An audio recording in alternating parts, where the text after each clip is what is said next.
A massive earthquake triggers an avalanche, destroying history in seconds and triggering a desperate search for survivors. Good evening, I'm Cindy Hsu. 1,865 people killed, tens of thousands homeless, and many more still unaccounted for tonight after the worst disaster Nepal has seen in nearly a century. The earthquake struck before noon local time in the capital city of Kathmandu. The impact wiped away history in a matter of minutes. You can see the before and after of this old temple in one of the main squares, now destroyed.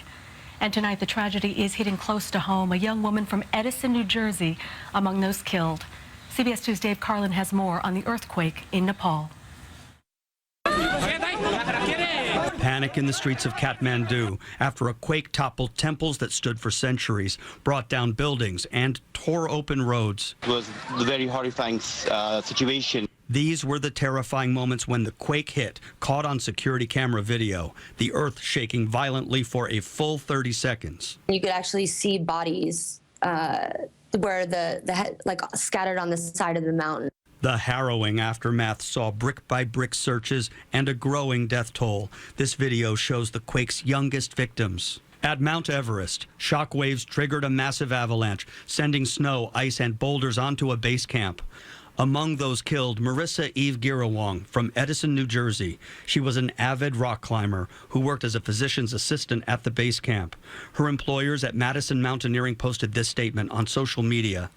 "Our hearts are broken. Eve perished in the aftermath of the avalanche. Our thoughts and prayers are with Eve and her family and friends." Another American killed at Everest was 33-year-old Dan Fredenberg of Mountain View, California, who worked for Google. Back in the central section of Kathmandu, this was the frantic search at the collapsed Dharahara Tower. Before the quake, the 18th century landmark looked like this, standing more than 200 feet. But after, it was a pile of ruins with visitors trapped underneath. All these pictures, I see that, I still am having goosebumps. Feelings of desperation and helplessness for some residents of New York's Nepalese community in Jackson Heights, Queens. Which of your family members are there in Nepal?